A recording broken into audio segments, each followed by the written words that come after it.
Terima kasih atas kesempatan yang diberikan kepada saya. Perkenalkan, nama saya Ermawati, NPM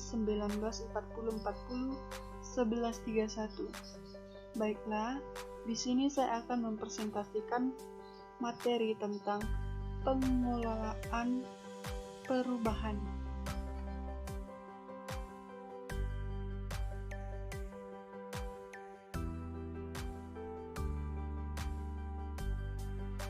Mengelola perubahan. Jadi, reengineering adalah perubahan radikal terhadap sistem dan proses yang digunakan oleh organisasi untuk menghasilkan produk dan jasa. Nah, mengapa orang enggan melakukan perubahan radikal meskipun lingkungan menuntut perubahan semacam itu? Jadi, salah satu penyebab penting adalah ketidakmampuan orang di dalam mengelola perubahan. Nah, jika orang memiliki kompetensi memadai di dalam mengelola perubahan, niscaya perubahan merupakan suatu perjalanan yang dapat dinikmatinya, sehingga orang dengan hati melakukan perubahan yang diperlukan.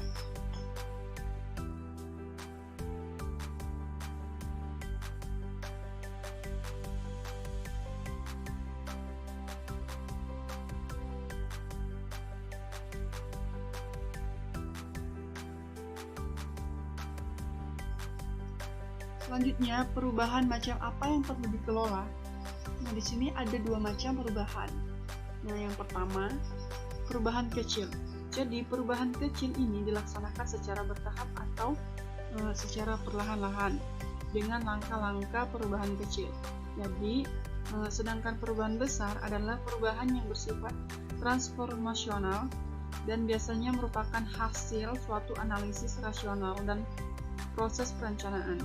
Nah, perubahan ini merupakan suatu tujuan yang diinginkan dengan serangkaian langkah khusus untuk mewujudkannya. Nah, yang kedua yaitu perubahan besar. Nah, perubahan transformasional ini merupakan perubahan mendalam yang menuntut cara baru untuk berpikir dan berperilaku. Nah, perubahan ini mempunyai lingkup yang luas, tidak berhubungan dengan masa lalu, dan umumnya tidak dapat dikembalikan ke kondisi asal perubahan. Jadi, perubahan transformasional ini mengubah secara mendasar pola tindakan kita dan mencangkup pengambilan risiko.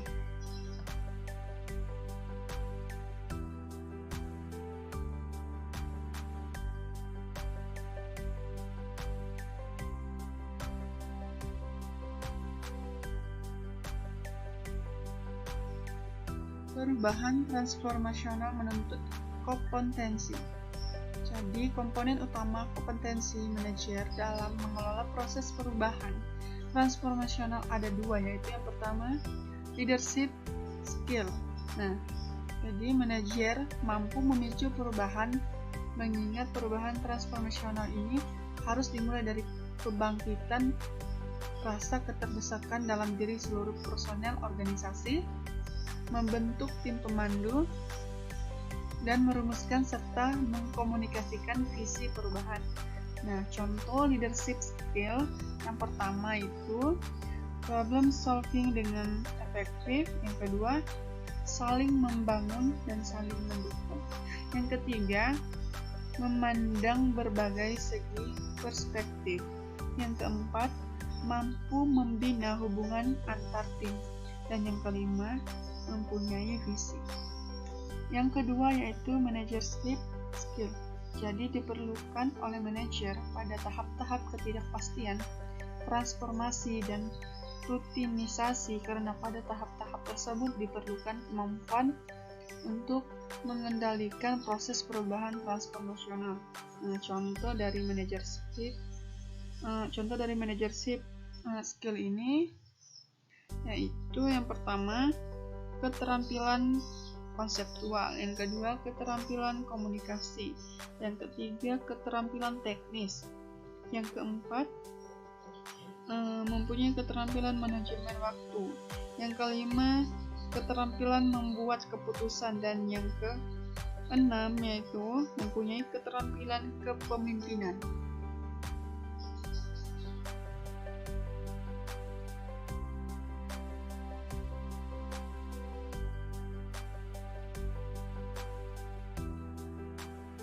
Selanjutnya, perubahan transformasional dilaksanakan melalui 4 tahap, yaitu yang pertama tahap pemicu, yang kedua tahap ketidakpastian, yang ketiga tahap transformasi, dan yang keempat tahap rutinisasi.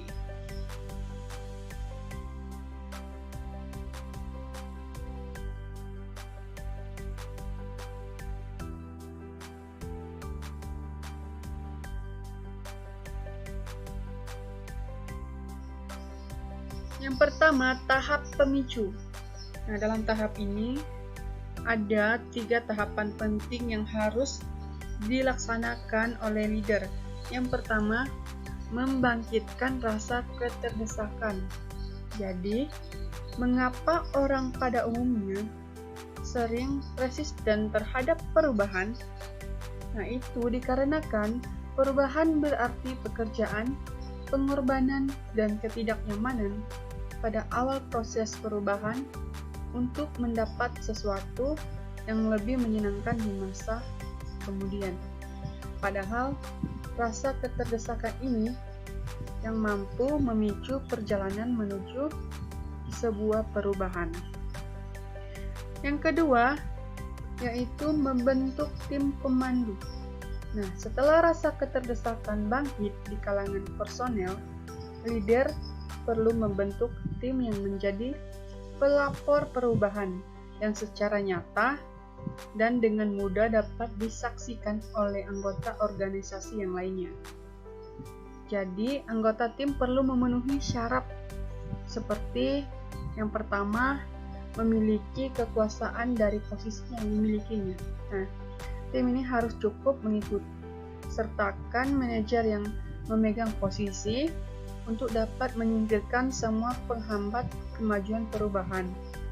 Yang kedua, memiliki keahlian. Jadi, untuk menjamin dihasilkannya keputusan berkualitas, anggota tim harus ahli dalam bidang yang diperlukan untuk menjalankan perubahan. Nah, yang ketiga itu memiliki kredibilitas. Nah, untuk menarik perhatian seluruh personel perusahaan, anggota tim harus memiliki kredibilitas karena kompetensi, kejujuran, dan integritas serta kinerjanya ini di masa lalu dalam perusahaan. Nah, yang keempat yaitu memiliki kemampuan leadership. Jadi, anggota tim itu harus terdiri dari orang-orang yang memiliki visi ke depan. Nah, juga menjunjung tinggi nilai-nilai dan memiliki keberanian untuk melaksanakan visi mereka. Nah, jadi di samping leadership skill ini, anggota tim perlu memiliki manager skill gitu. Jadi yang ketiga yaitu merumuskan visi dan strategi. Nah, di sini dalam proses perubahan visi atau perubahan itu berfungsi untuk yang pertama memperjelas arah perubahan yang akan dituju. Nah, yang kedua memotivasi orang untuk mengambil tindakan ke arah yang benar. Jadi meskipun pada langkah awal secara pribadi menimbulkan hal yang tidak menyenangkan. Nah, yang ketiga membantu mengkoordinasi tindakan berbagai orang yang berbeda sampai beribu-ribu individu dengan cara yang sangat cepat dan efisien. Visi yang efektif memiliki karakteristik kunci seperti yang pertama dapat terbayangkan. Jadi visi menyampaikan suatu gambaran bagaimana keadaan masa depan diperkirakan akan terwujud. Nah, yang kedua diinginkan. Nah, visi menarik kepentingan jangka panjang personel, customer, pemegang saham, dan pihak berkepentingan yang lainnya. Nah, yang berikut yaitu layak. Jadi visi ini berupa tujuan yang realistik dan dapat dicapai. Nah, yang berikutnya itu fleksibel. Nah, visi cukup jelas untuk memberikan panduan dalam mengambil keputusan. Jadi dapat juga dikomunikasikan, visi mudah dikomunikasikan dalam waktu tidak lebih dari 5 menit.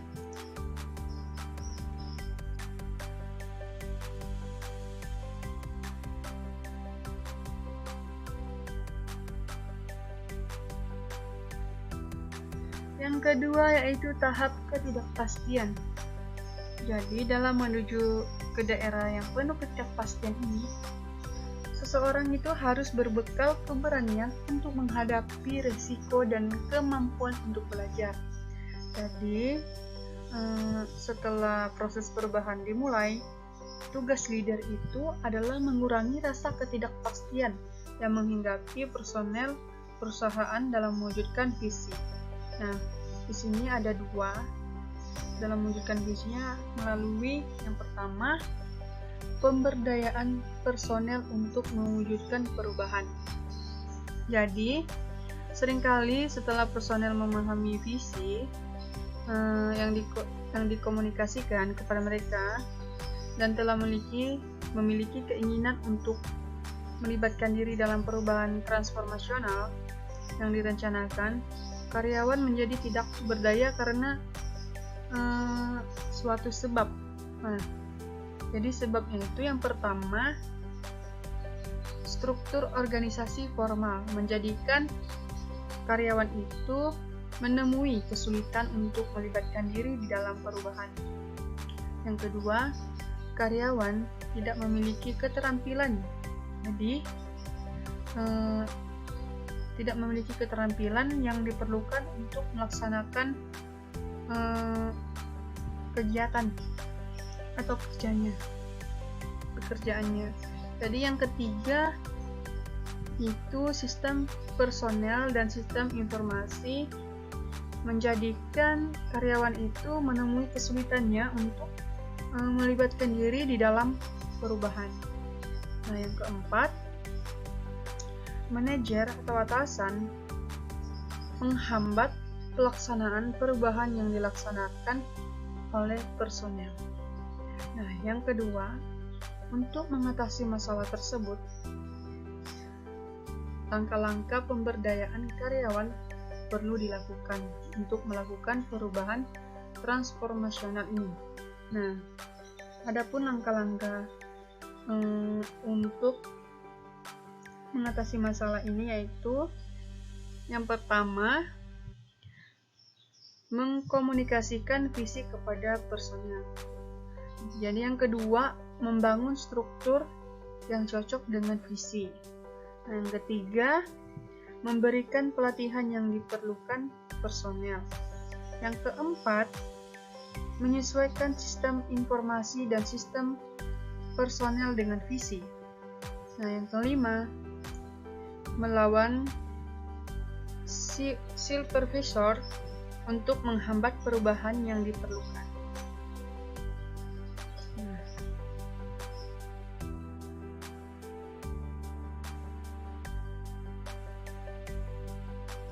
Yang ketiga, tahap transformasi. Tujuan proses perubahan transformasional ini adalah terletak pada tahap transformasi. Jadi pada tahap ini, perubahan yang digambarkan dalam visi perubahan mulai berwujud. Jadi, dalam tahap ini manajemen melakukan konsolidasi perubahan-perubahan yang telah dicapai dan melakukan penegasan berbagai paradigma baru yang berhasil diwujudkan. Nah, di samping itu, pada tahap transformasi ini terjadi berbagai isi yang dihasilkan oleh perubahan yang berhasil dilaksanakan sehingga hasilnya lebih banyak berubah lagi.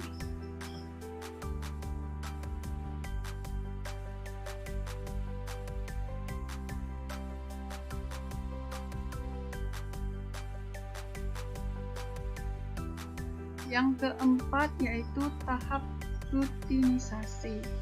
Jadi perubahan transformasional yang berhasil diwujudkan kemudian berjalan menuju tahap rutinisasi. Nah, berbagai sistem kerja yang baru dapat dikuasai dengan baik, sehingga menjadi sebuah praktik rutinisasi. Nah, leader umumnya berusaha dan menanamkan kebiasaan perubahan-perubahan baru dalam organisasi yang berhasil dalam tahap diwujudkannya ke dalam kultur organisasi. Nah, ketidakpuasan dibagi menjadi dua macam, yaitu yang pertama ketidakpuasan emosional. Jadi, ketidakpuasan emosional ini adalah perasaan negatif, dapat berwujud jengkel, sedih, marah, kesal atau putus asa. Ketidakpuasan ini merupakan ketidakpuasan yang tidak produktif dan dihasilkan oleh orang yang tidak bertanggung jawab. Nah, yang kedua, ketidakpuasan kreatif.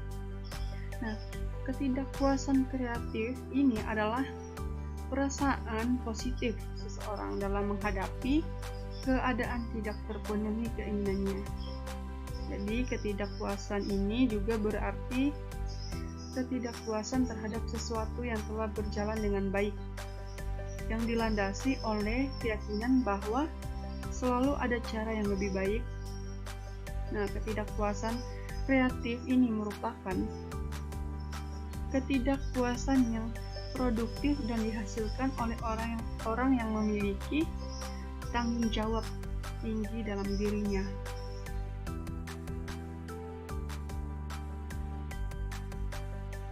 Demikian presentasi yang dapat saya jelaskan. Sekian dan terima kasih.